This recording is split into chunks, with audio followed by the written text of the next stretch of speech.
Good morning. It's Thursday, April 9th. We're reading through our Bibles in the daily Bible reading. We call it the DBR, and we are in 1 Samuel. We're starting 1 Samuel today, which is a great book, a book that transitions us from a theocracy to a monarchy. Now think about that.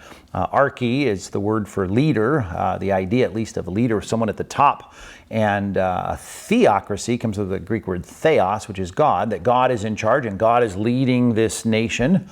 That's the picture of Israel before this time, and it wasn't going very well, as you know, in reading through the 335-year history of the book of Judges, and Ruth fit into that time context. But also, we know that God had planned to get us into a monarchy, where we had a person, a human being that was going to lead as a regent, as a king. And all of that was part of God's plan, even though it was as though in 1 Samuel, we'll see this, that it's like God says to Samuel, they're not rejecting you. If they ask for a king, they're rejecting me. And that seems like a bad thing. And yet in God's plan, all the way back when Moses gave us the law, it was God's intention to bring a human king. Why? Because he was going to rule his people through the Messiah one day. And so David is set up after a false start with Saul. It was the people's choice, and it wasn't a good one. Then David was chosen in this book. We have a king and a dynasty. It's set up until the son of David, the ultimate son of David, who is the Lord, as Jesus liked to point out. David calls the Lord his Lord. I mean, he is looking up to his son, the future Messiah, which is Christ, and that was part of God's plan. So we're going to read a lot about the monarchy. It starts off in this particular book with the birth of Samuel, who becomes the prophet, who probably is the one who wrote this book, and he's giving us this picture of what happened and the events surrounding his birth. So that's our Old Testament reading, chapters 1 through 3. 1 Samuel chapters 1 through 3. And then in our New Testament reading, we're in Luke chapter 12. We're going to get through the first half of this chapter today through verse 34. Jesus is warning us of the leaven of the Pharisees, which is helpful for us to think through.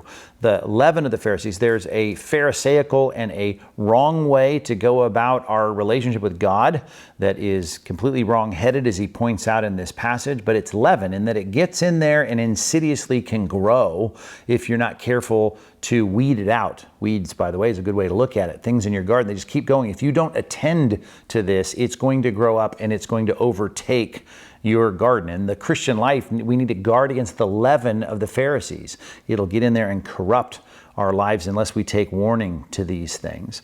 This is the passage where we see that we're not to fear, which is a good reminder in the midst of this COVID-19 scare that we're in the middle of right now, this pandemic, and also the passage about the rich fool. He's a fool. God calls him a fool because he put all of his confidence in things. And certainly as the stock market tanks and we have all these problems with our economy and issues of your finances, and I'm sure your retirement plan doesn't look like it used to last year. And here we are thinking about the realities of the uncertainty of riches, and God says you cannot put your confidence in things. Your life does not consist of the abundance of your possessions. And so we trust in the Lord, which is a good reminder for us in this passage to be rich toward God and not make it our goal just to be rich in our bank account. So great reading in the Old Testament, 1 Samuel 1 through 3, and our New Testament reading, half of Luke chapter 12. Our one another for the day, I'm going to take you to, in your thinking, Colossians chapter 3, verse 13, which says this: we are to bear with one another. If anyone has a complaint against another, you ought to forgive each other. Just as the Lord has forgiven you, so you too must forgive.